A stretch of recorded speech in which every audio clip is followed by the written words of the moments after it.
इलाम जिल्ला स्तरीय राष्ट्रपति रनिङ सिल्ड प्रतियोगिता 2081 मा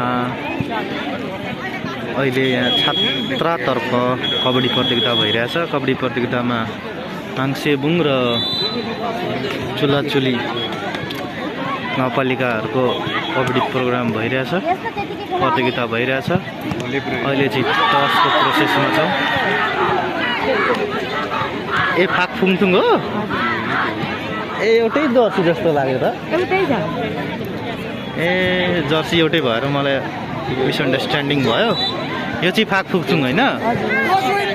अनि त्यो चाहिँ चुलाचुली होइन? ल चुलाचुलीले टस जितेको छ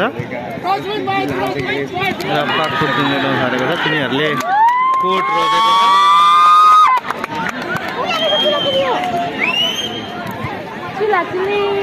फाकफुङथुङ